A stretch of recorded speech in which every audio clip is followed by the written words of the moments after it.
باتوں باتوں میں اس نے ہمیں یہ بھی احساس دلایا تھا کہ پولیس اور کالی وردی والوں کو جن دہشت گردوں کی تلاش ہے ان میں ایک خوبصورت عورت اور ایک مرد شامل ہے۔ میرا خیال ہے کہ اسے اب ہم پر کچھ شبہ ہونے لگا تھا اور اپنے شبہ کی تصدیق کے لیے ہی وہ ہم سے کرید کر سوال کر رہا تھا۔ میں اسے بیوقوف یا سیدھا سادہ تو پہلے بھی نہیں سمجھتا تھا، لیکن اب یہ احساس شدت اختیار کرتا جا رہا تھا کہ وہ ہمارے بارے میں کچھ جان چکا ہے۔ بوڑھے کوچوان پر شبہ ہو جانے کے بعد میرا سکون رخصت ہو گیا تھا۔ ہمیں فوری طور پر اب کسی اور ٹھکانے کا بندوبست کرنا تھا اور یہاں سے باہر نکلے بغیر ہم کوئی ایسا بندوبست نہیں کر سکتے تھے، لیکن اب صورتحال ایسی تھی کہ باہر نکلے بغیر چارہ نہیں تھا۔ اگلے روز جب بوڑھا کوچوان بگی لے کر چلا گیا تو میں اور رتنا بھی ان کھنڈروں کے پچھلی طرف نکل آئے جہاں جھاڑیوں سے پٹے ہوئے میدان کے دوسری طرف بلند عمارتیں نظر آ رہی تھی۔ میدان میں جھاڑیوں کے بیچ ایک پگڈنڈی سی بنی ہوئی تھی۔ ہم دونوں آگے پیچھے چلتے رہے۔ میدان عبور کرنے کے بعد آبادی شروع ہوتے ہی ہم الگ ہو گئے۔ میں آگے تھا اور رتنا تقریباً 10 گز پیچھے۔ اس طرح ہم یہ تاثر دینا چاہتے تھے کہ ہمارا ایک دوسرے سے کوئی تعلق نہیں۔ اکٹھے ہونے کی صورت میں ہم پر کسی قسم کا شبہ کیا جا سکتا تھا، کیونکہ پولیس کو ایک نوجوان آدمی اور ایک خوبصورت عورت کی تلاش تھی۔ وہ بہت شاندار علاقہ تھا۔ بلند و بالا عمارتیں اور رہائشی فلیٹ اور نیچے بڑے بڑے اسٹور وغیرہ تھے۔ کئی ریسٹورنٹس بھی تھے۔ میں نے ایک مرتبہ پیچھے مڑ کر دیکھا اور ایک معیاری قسم کے ریسٹورنٹ میں داخل ہو گیا۔ پچھلے 4-5 دنوں کے دوران ہم اچھی چائے پینے کو ترس گئے تھے۔ بوڑھا کوچوان رات کو آتے وقت کہیں سے چائے لے تو آتا تھا، وہ بد ذائقہ چائے ٹھنڈی ہو کر کچھ اور بھی بد ذائقہ ہو جاتی تھی، اس لیے میں نے سوچا تھا کہ سب سے پہلے ایک کپ چائے کا ہو جائے۔ اندر داخل ہوتے ہوئے میں ٹھٹک کر رہ گیا۔ دروازے کے شیشے پر اندر کی طرف ایک کاغذ چپکا ہوا تھا جس پر ہندی اور انگریزی زبانوں میں لکھا ہوا تھا، ایک ویٹرس کی ضرورت ہے جو انگریزی بول سکتی ہو، خوبصورتی کو اضافی صلاحیت سمجھا جائے گا۔ میں نے مڑ کر ایک بار پھر پیچھے آتی ہوئی رتنا کی طرف دیکھا اور دروازہ کھول کر اندر داخل ہو گیا۔ خاصا وسیع و عریض ہال تھا جس میں ایک دوسرے سے فاصلے پر میزیں بچھی ہوئی تھی۔ 2 دیواروں کے ساتھ پرائیویٹ کیبن بھی بنے ہوئے تھے جن کے سامنے پردے گرے ہوئے تھے۔ بلبوں پر رنگین شیڈز لگے ہوئے تھے۔ مدھم روشنی کی وجہ سے ماحول کچھ سحر آگی سا ہو گیا تھا۔ ایئر کنڈیشنز کی وجہ سے اندر کی فضا میں ہلکی سی خنکی تھی۔ کئی میزوں پر گاہک بیٹھے ہوئے تھے، زیادہ تر جوڑے ہی تھے۔ میں ایک ایسی میز پر بیٹھ گیا جہاں شیشے سے باہر نگاہ بھی رکھی جا سکتی تھی۔ قریب والے کیبن سے سرگوشیاں سنائی دے رہی تھی۔ صرف 2 منٹ بعد رتنا بھی اندر داخل ہوئی۔ اس نے ایک لمحہ کو دروازے میں رک کر ادھر ادھر دیکھا اور میری میز سے تیسری میز پر بیٹھ گئی۔ درمیان والی میز پر ایک جوان لڑکی اور ایک ادھیڑ عمر مرد بیٹھا ہوا تھا۔ وہ دونوں آگے جھکے سرگوشیوں میں باتیں کر رہے تھے۔ کچھ دیر بعد ہی ایک ویٹرس میری میز پر آ گئی۔ درمیانہ قد، متناسب جسم اور چہرے کے نقوش بہت دل فریب۔ اس کی موٹی موٹی سیاہ آنکھوں نے اس کے حسن کو 4 چاند لگا دیے تھے۔ اس کی عمر 23-24 سال رہی ہوگی۔ ماتھے پر بندیاں چمک رہی تھی۔ اس نے ہلکے نیلے رنگ کا ڈریس پہن رکھا تھا، منی اسکرٹ اور سلیو لیس بلاؤز پر ریسٹورنٹ کا مونوگرام بھی بنا ہوا تھا۔ ویٹرسوں کے معاملے میں ریسٹورنٹ کی انتظامیہ کا انتخاب واقعی لاجواب تھا۔ انہی کی وجہ سے ایسے ریسٹورنٹ چلتے تھے۔ میں نے اسے چائے کا آرڈر دے دیا۔ میرا 4 دن کا شیو بڑھا ہوا تھا۔ وہ عجیب سی نظروں سے میری طرف دیکھتی ہوئی رتنا والی میز کی طرف بڑھ گئی۔ میں بائیں طرف والی میز کی طرف دیکھنے لگا۔ ارے رتنا، تم! یہ آواز سن کر میں اچھل پڑا اور تیزی سے گھوم کر رتنا والی میز کی طرف دیکھنے لگا۔ میرا دل اچھل کر حلق میں آ گیا۔ جسم کے مسام پسینہ اگلنے لگے۔ وہی ویٹرس بڑی گرم جوشی سے رتنا سے ہاتھ ملا رہی تھی۔ رتنا کے چہرے کا رنگ بھی متغیر ہو گیا، لیکن اس نے فوراً ہی اپنی کیفیت پر قابو پا لیا۔ یہاں کسی شناسا کا مل جانا ہمارے لیے خطرناک ثابت ہو سکتا تھا۔ ویٹرس چند لمحے رتنا سے باتیں کرتی رہی اور پھر کچن کی طرف چلی گئی۔ میں نے رتنا کی طرف دیکھا۔ اس کے چہرے پر کچھ طمانینت سی دیکھ کر مجھے بھی قدرے اطمینان ہوا، لیکن میرا دل اب بھی دھڑک رہا تھا۔ ویٹرس تقریباً 15 منٹ بعد کچن سے برآمد ہوئی۔ اس نے پہلے میری ٹیبل پر مکس چائے کا کپ رکھا اور پھر رتنا کی میز کی طرف چلی گئی اور چائے کا کپ اس کی میز پر رکھنے کے بعد بھی وہاں کھڑی اس سے باتیں کرتی رہی۔ کاؤنٹر پر بیٹھا ہوا کیشر کبھی ویٹرس اور کبھی رتنا کو گور رہا تھا۔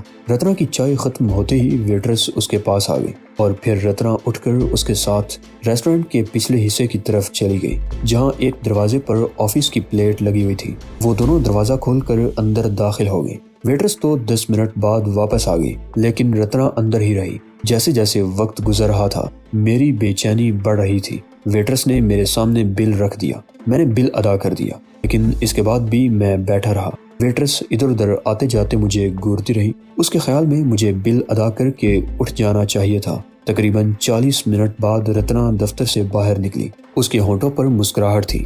وہ اپنی میز پر نہیں بیٹھی، اس نے میری طرف دیکھتے ہوئے اشارہ کیا اور کاؤنٹر پر پہنچ گئی جہاں وہ ویٹرس بھی کھڑی تھی۔ وہ چند منٹ مسکرا کر باتیں کرتی رہی، پھر رتنا اس سے ہاتھ ملا کر باہر نکل گئی۔ اس کے 2 منٹ بعد میں نے بھی سیٹ چھوڑ دی اور اٹھ کر باہر آ گیا۔ رتنا تقریباً 20 گز آگے ایک گلی کے موڑ پر کھڑی تھی۔ مجھے دیکھ کر وہ گلی میں مڑ گئی۔ میں بھی 15-20 گز کا فاصلہ دے کر اس کے پیچھے چلنے لگا۔ یہ گلی زیادہ کشادہ نہیں تھی۔ یہاں ان بلند و بالا عمارتوں کے رہائشی حصوں کے گیٹ تھے۔ ان عمارتوں کے پیچھے بنگلے تھے۔ بلند عمارتوں سے آگے نکل کر رتنا ایک اور گلی میں مڑ گئی۔ یہاں دونوں طرف بنگلے تھے اور زیادہ لوگوں کی آمد و رفت نہیں تھی۔ میں تیز تیز قدم اٹھاتا ہوا رتنا کے ساتھ مل گیا۔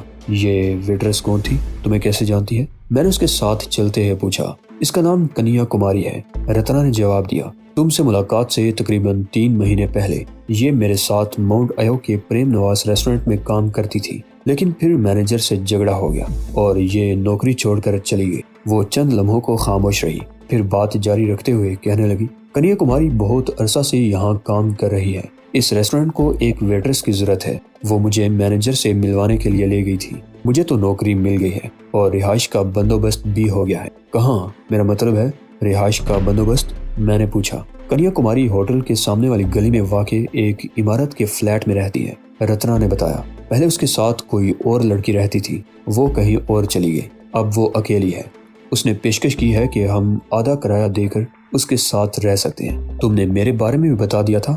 میں نے پوچھا۔ ہاں، میں نے کہا تھا کہ میرا ایک دوست بھی میرے ساتھ رہے گا۔ میں نے اس وقت تمہاری نشاندہی نہیں کی تھی، رتنا نے کہا۔ اس نے مجھے پتہ سمجھا دیا ہے۔ وہ 4 بجے ڈیوٹی سے آف ہوگی۔ ہمیں کم سے کم 5 بجے تک گھوم پھر کر وقت گزارنا ہے۔ وہ تمہارے بارے میں کچھ اور تو نہیں جانتی؟ میرا مطلب ہے بالکل نہیں۔ رتنا میرا مطلب سمجھ گئی۔ وہ ان واقعات سے پہلے ہی ماؤنٹ ایو سے جا چکی تھی۔ میں نے اسے بتایا تھا کہ میں نے بھی 1 مہینہ پہلے پریم نواز ریسٹورنٹ کی نوکری چھوڑ دی تھی، وہاں سے جے پور چلی گئی اور 2 دن پہلے یہاں آئی ہوں۔ اس وقت تقریباً 2 بجے تھے اور ہمیں کم از کم 3 گھنٹے اور گزارنے تھے، اور یہ وقت بھی ہم نے بازار میں گھومتے ہی گزارا تھا، اسی طرح ایک دوسرے سے دور رہ کر چلتے ہوئے۔ اس دوران ہم نے ایک ریسٹورنٹ میں ایک دوسرے سے دور بیٹھ کر کھانا بھی کھا لیا، اور پھر ٹھیک 5 بجے ہم اس ریسٹورنٹ کے سامنے سڑک کے پار ایک گلی میں داخل ہو گئے۔ اس مرتبہ رتنا مجھ سے آگے تھی۔ وہ ایک عمارت کے گیٹ میں داخل ہوئی تو میں بھی اس کے پیچھے ہی تھا۔ کنیا کماری کا فلیٹ دوسری منزل پر تھا۔ وہ گھر پہنچ چکی تھی۔ بیل بجاتے ہی دروازہ کھل گیا۔ رتنا اندر داخل ہوئی تو اس کے پیچھے ہی میں بھی اندر گھس گیا اور دڑ سے دروازہ بند کر دیا۔ کنیا کماری مجھے دیکھ کر بدحواسی ہو گئی۔ وہ شاید ہی چیخنا چاہتی تھی، مگر رتنا جلدی سے بولی، ڈرو نہیں کنیا، یہی ہے میرا دوست وجے ملہوترا۔ کنیا کماری کے منہ سے گہرا سانس نکل گیا۔ اس کے چہرے کے تاثرات ایک دم نارمل ہو گئے۔ وہ چند لمحے میری طرف دیکھتی رہی اور پھر ہمیں سٹنگ روم میں لے آئی۔ یہ فلیٹ 3 کمروں پر مشتمل تھا، 2 بیڈ روم اور ایک ڈرائنگ روم۔ دونوں کے ساتھ منسلک باتھ رومز تھے اور کچن اور اسٹور وغیرہ بھی تھا۔ کنیا کماری گھریلو لباس میں پہلے سے زیادہ حسین لگ رہی تھی۔ اس نے سب سے پہلے چائے سے ہماری توازے کی، پھر فلیٹ دکھانے لگی۔ یہ تمہارا بیڈ روم ہے، وہ رتنا کی طرف دیکھتے ہوئے بولی، لیکن مسٹر وجے ملہوترا تم فکر مت کرو۔ رتنا نے اس کی بات کاٹ دی، ہم گزارا کر لیں گے۔ آخری جملہ کہتے ہوئے اس کے ہونٹوں پر مسکراہٹ آ گئی۔ کنیا کماری بھی مسکرا دی۔ اپنے کمرے میں پہنچ کر اس نے ایک پیکٹ رتنا کی طرف بڑھا دیا۔ کل ڈیوٹی پر جانا ہے اور یہ تمہاری یونیفارم ہے۔ تم نے جو فگرز بتائے تھے یہ اس کے مطابق ہے۔ وہ کہہ رہی تھی، میری ڈیوٹی صبح 10 سے 4 بجے تک ہے اور تمہاری ڈیوٹی 2 سے رات 10 بجے تک ہوگی۔ ویسے تمہیں کچھ بتانے کی ضرورت تو نہیں، کل ڈیوٹی پر آؤ گی تو میں تمہیں سمجھاؤں گی۔ کل سے؟ رتنا کے لہجے میں کسی قدر حیرت تھی۔ ہاں، وقت ضائع کرنے کا کیا فائدہ، کل سے کام شروع کر دو، کنیا کماری نے کہا۔ وہ دونوں وہیں بیٹھ کر باتیں کرنے لگی اور میں دوسرے کمرے میں آ کر بستر پر لیٹ گیا اور کچھ ہی دیر بعد میری آنکھ لگ گئی۔ مجھے رات 9 بجے کے قریب جگایا گیا۔ اس وقت کنیا کماری کھانا تیار کر چکی تھی۔ میں باتھ روم میں گھس گیا۔ ٹھنڈے پانی کے غسل سے میری کسل مندی دور ہو گئی۔ میں نے ڈرائنگ روم میں بیٹھ کر کھانا کھایا اور پھر وہیں بیٹھے دیر تک باتیں کرتے رہے۔ 1 ہفتہ گزر گیا، کوئی گڑبڑ نہیں ہوئی۔ کنیا کماری قابل اعتماد ثابت ہوئی۔ ویسے بھی اسے ہماری اصل کہانی کا علم نہیں تھا، اس لیے اس کی طرف سے کوئی خطرہ نہیں تھا۔ مجھے بقول شخص سے ان دنوں چوپڑیاں اور دو میسر تھی۔ 2 بجے تک رتنا موجود ہوتی اور 4 بجے کے بعد کنیا کماری آ جاتی۔ وہ کوئی نیک پروین نہیں تھی، اسی ہی روز میری باہوں میں آ گئی۔ دن کے وقت میں بہت کم نکلتا تھا، البتہ رات کو 8 بجے کے قریب باہر نکل کر محتاط انداز میں ٹہل لیتا۔ ایک رات ہم بیٹھے باتیں کر رہے تھے کہ شوبھا کا ذکر نکل آیا، وہی شوبھا جس کی عریاں تصویر ہم نے موٹل کے ہٹ میں دیکھی تھی۔ وہ مکراج ہی میں ہے، کنیا کماری نے کہا۔ موٹل والے سیٹھ اڈوانی کا شہر میں بھی بہت بڑا ہوٹل اور نائٹ کلب ہے۔ شوبھا نائٹ کلب میں ڈانس پروگرام دیتی ہے۔ ہاں، وہ بڑی اچھی رقاصہ ہے، رتنا نے کہا۔ اس کی خواہش تھی کہ اسے کسی کلب میں کوئی کام مل جائے، لیکن وہ چند لمحوں کو خاموش ہوئی، پھر اس کی تصویر کے بارے میں بتانے لگی۔ ہمیں اس سے کیا غرض، وہ اس کا ذاتی فعل ہے، کنیا کماری بولی۔ ویسے وہ بھی اچھی لڑکی ہے، مجھ سے کبھی کبھار ملاقات ہوتی رہتی ہے، کہو تو تمہاری ملاقات کرا دیں، کبھی کبھی تمہارا ذکر بھی ہوتا رہا ہے، دیکھا جائے گا، رتنا نے کہا۔ رتنا نے اگرچہ بات ٹال دی تھی، لیکن اس سے اگلے دن رات 11 بجے کے قریب ہم ایک عالیشان کوٹھی میں ایک شاندار ڈرائنگ روم میں بیٹھے ہوئے تھے۔ یہ شوبھا کی کوٹھی تھی اور وہ اس وقت ہمارے سامنے بیٹھی ہوئی تھی۔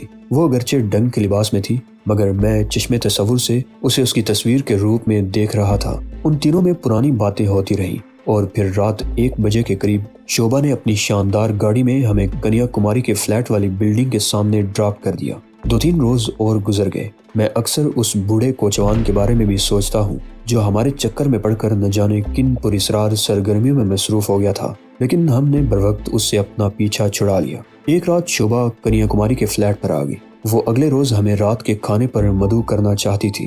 رتنا اور کنیا کماری انکار نہ کر سکی۔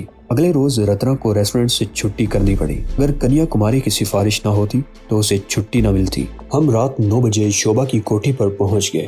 ہمارے علاوہ کوئی اور مہمان مدعو نہیں تھا۔ 9:30 بجے ہم نے کھانا شروع کیا ہی تھا کہ ایک ملازم نے آ کر شوبھا کے کان میں سرگوشی کی۔ ٹھیک ہے، آنے دو، شوبھا نے اونچی آواز میں کہا، پھر باری باری ہم تینوں کی طرف دیکھتے ہوئے بولی، ہماری ایک مشترکہ دوست آئی ہے جس سے مل کر تم لوگوں کو یقیناً بہت خوشی ہوگی۔ ملازم باہر چلا گیا۔ میں نہ جانے کیوں اپنے آپ میں بے چینی سی محسوس کرنے لگا۔ رتنا کی آنکھوں میں بھی الجھن سی ابھر آئی تھی، شاید وہ بھی سوچ رہی تھی کہ مشترکہ دوست کون ہو سکتی ہے۔ ہمیں زیادہ انتظار نہیں کرنا پڑا۔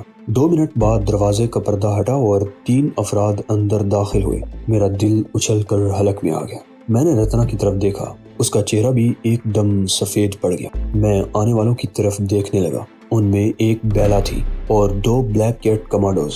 ان دونوں نے سب مشین گنیں ہماری طرف تان رکھی تھی۔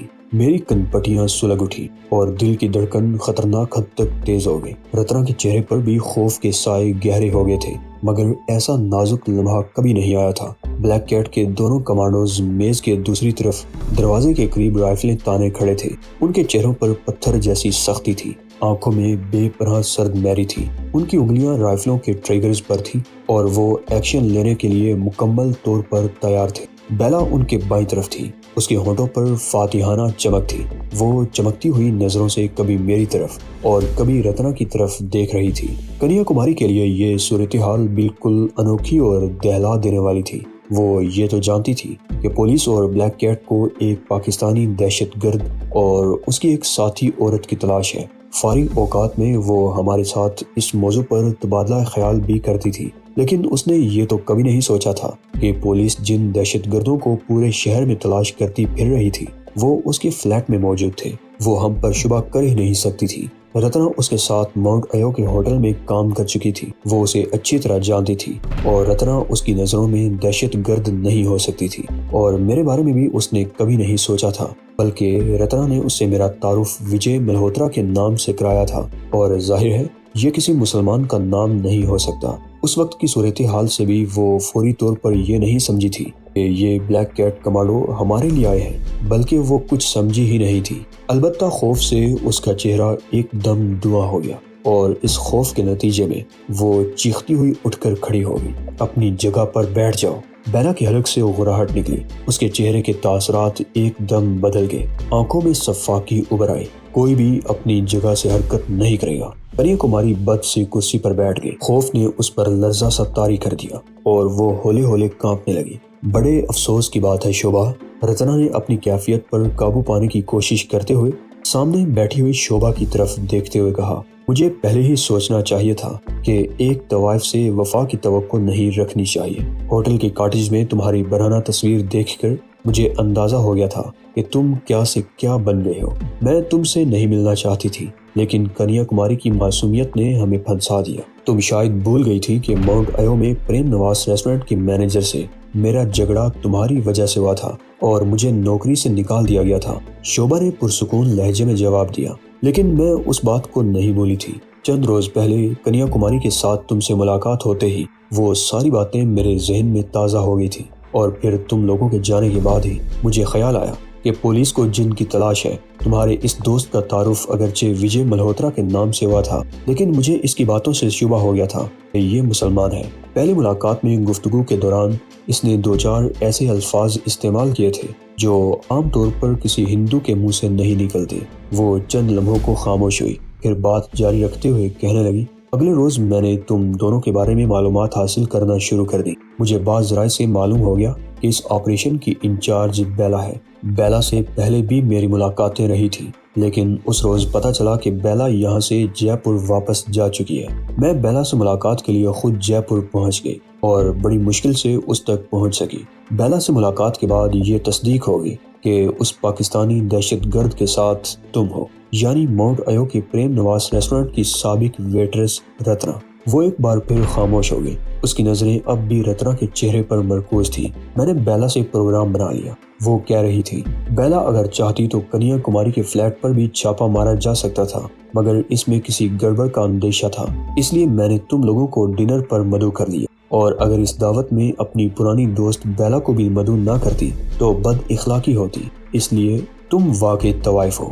رتنا نے اسے بات مکمل نہیں کرنے دی۔ یہ سب کیا ہے؟ کنیا کماری باری باری ہم سب کی طرف دیکھتے ہوئے بولی، اس کے لہجے میں بھی تھر تھراہٹ تھی۔ کیا یہ وجے ملہوترا؟ رتنا نے ٹھیک کہا تھا کہ تم واقعی بہت معصوم ہو۔ شوبھا نے اس کی بات کاٹ دی، یہ وجے ملہوترا نہیں، وہ پاکستانی دہشت گرد ہے جس نے ہمارے دیش میں تباہی پھیلا رکھی ہے، اور یہ رتنا اس کی شریک کار ہے۔